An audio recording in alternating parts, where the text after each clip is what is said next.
दोस्तों, welcome back to learn with Jyoti Tiwari. तो आज आप पढ़ेंगे पॉलिटी के कुछ इंपॉर्टेंट क्वेश्चन जो कि हैं फंडामेंटल राइट्स से। तो 6 फंडामेंटल राइट्स हैं। कौन कौन से? फर्स्ट, राइट टू इक्वालिटी, ये आर्टिकल 14 to 18 में है। Right to freedom, article 19 to 23। Right against exploitation, article 23 to 24। Right to freedom of religion, article 25 to 28। Cultural and educational rights, article 29 to 30। Right to constitutional remedies, article 32 to 35। So ये हैं आपके fundamental rights. और fundamental rights से related कुछ important questions आज आप पढ़ेंगे। तो चलिए आज का लेक्चर स्टार्ट करते हैं क्वेश्चंस का। तो आपका फर्स्ट क्वेश्चन है, which of the following is not included as fundamental rights in the Indian constitution. जो आपको ऑप्शंस दिए गए हैं इनमें से कौन सा ऑप्शन फंडामेंटल राइट से रिलेटेड नहीं है, भारतीय संविधान के फंडामेंटल राइट से रिलेटेड नहीं है।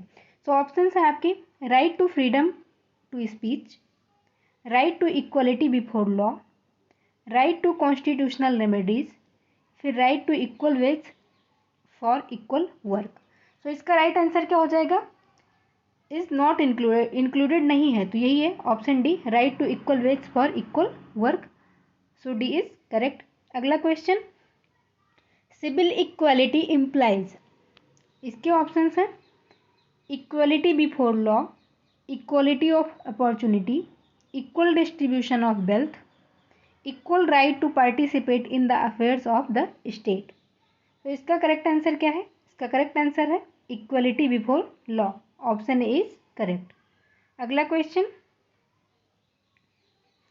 Who considered the right to constitutional remedies as very heart and soul of Indian constitution. तो किसने इंडियन कॉन्स्टिट्यूशन को, कॉन्स्टिट्यूशनल रेमेडीज को, राइट टू कॉन्स्टिट्यूशनल रेमेडीज जो है इसको heart and soul of the constitution कहा? तो इसको किसने कहा था? इसके ऑप्शंस हैं M.K. गांधी, जवाहरलाल नेहरू, भीमराव अंबेडकर या डॉक्टर राजेंद्र प्रसाद। तो इसका करेक्ट आंसर क्या होगा? इसका करेक्ट आंसर है C, B.R. Ambedkar. Doctor Bhimrao Ambedkar ji ने राइट टू कॉन्स्टिट्यूशनल रेमेडीज को कहा था heart and soul of the constitution, heart and soul of the Indian constitution. Next question, question number 4, right to property was removed from the list of fundamental rights during the rule of. Right to property fundamental, ये right to property में एक fundamental right था, तो ये किसके government में इसको हटाया गया, किसके शासनकाल में, जब किसकी गवर्नमेंट थी? तो इसके ऑप्शंस हैं Indira Gandhi government, Morarji Desai government, Narasimha Rao government या वाजपेयी गवर्नमेंट। करेक्ट आंसर है इसका B, Morarji Desai government.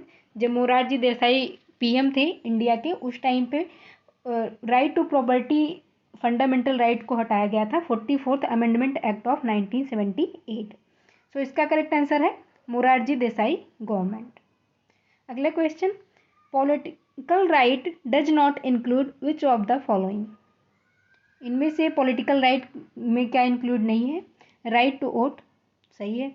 Right to life, let's see. Right to contest in election, right to launch a complaint with executive bodies of the government. So इसका correct answer क्या होगा? B, right to life. Right to life ये political right से related बिल्कुल भी नहीं है, इसको आपको ऑप्शंस पढ़ करके ही समझ में आ रहा होगा। करेक्ट आंसर क्या हो गया? Right to life. अगला question, which of the following rights is not granted by the constitution of India at present as a fundamental right. तो इन ऑप्शंस में से कौन सा फंडामेंटल राइट में नहीं है? सो इसके ऑप्शंस हैं राइट टू इक्वालिटी है fundamental right, right to freedom ये भी है, राइट टू प्रॉपर्टी ये हटा दिया गया, मतलब कि यही ऑप्शन सही हो जाएगा। राइट अगेंस्ट एक्सप्लॉयटेशन ये भी है fundamental rights. So correct answer क्या हो जाएगा? राइट टू प्रॉपर्टी ये फंडामेंटल राइट्स में ग्रांटेड अब नहीं है, अब हटा दिया गया मोरारजी देसाई की गवर्नमेंट में। कब? 1978 में, 44th अमेंडमेंट एक्ट ऑफ 1978 के थ्रू।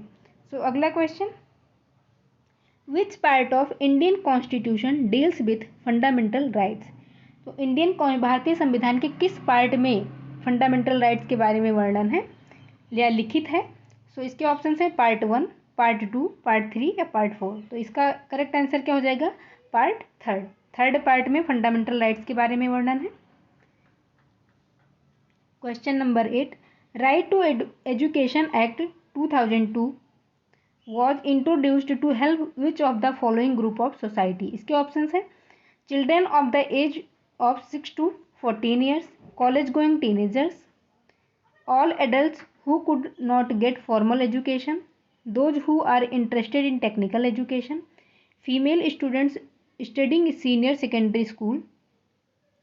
तो इसका करेक्ट आंसर क्या है? इसका करेक्ट आंसर है A, children of the age of 6 to 14 years।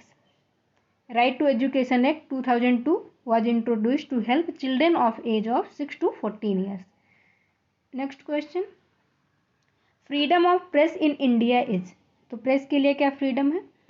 Available to people under the law of parliament, specifically provided in the constitution, implied in the right of freedom of expression, या available to the people of India under executive power। तो इसका correct answer क्या है? इसका correct answer है C, implied in the right of freedom of expression. अगला question, who is the guardian of fundamental rights enumerated in Indian constitution. इसके option हैं supreme court, parliament, constitution या प्रेसिडेंट। तो इसका करेक्ट आंसर है A, supreme court. Fundamental rights के guardian कौन है? Supreme court. So that's it guys, आज का लेक्चर यहीं तक था। नेक्स्ट लेक्चर में और भी इंपॉर्टेंट क्वेश्चन पढ़ेंगे फंडामेंटल राइट से ही related. Thank you so much.